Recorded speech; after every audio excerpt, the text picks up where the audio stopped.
Hey, what's up everybody? This is Guillermo Auto. I got an '06 Chevy Cobalt. The door lock switch is not working right. It's like works sometimes, it doesn't work other times. I gotta hit the switch like 20 times for it to work.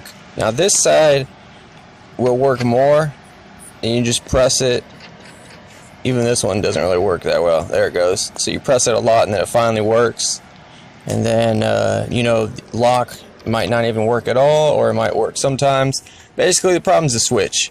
Here's the part number I got. This is from the dealer. This is a AC Delco GM1. My problem for this symptom was the switch. I'm going to show you how to get it out. Go ahead, and there's a little tab on this part right here, and just pull this little piece up so we can get access to a couple screws underneath. Yeah, like a little flathead or like something like a butter knife even is good to use on this. Underneath there's a couple of these screws, Phillips. Hopefully yours are Phillips too. Let's go ahead and get these out. Save these, you're going to need them. Now when this comes out, be cautious of the little plastic tabs. You pull it out towards the back seat because there's a tab in the front right there. There's a tab on the end. If you were to pull this up, it might break.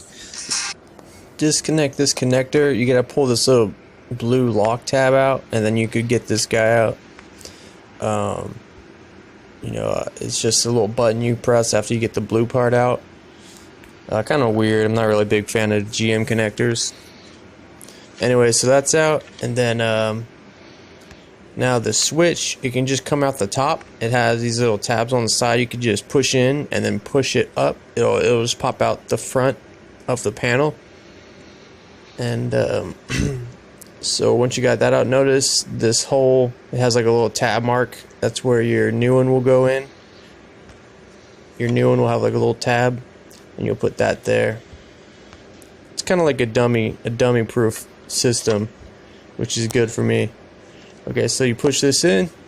It should do like a lock in place, like maybe make a little popping noise or a snap when you push it in all the way. Get our connector back in, and then put the blue tab back in.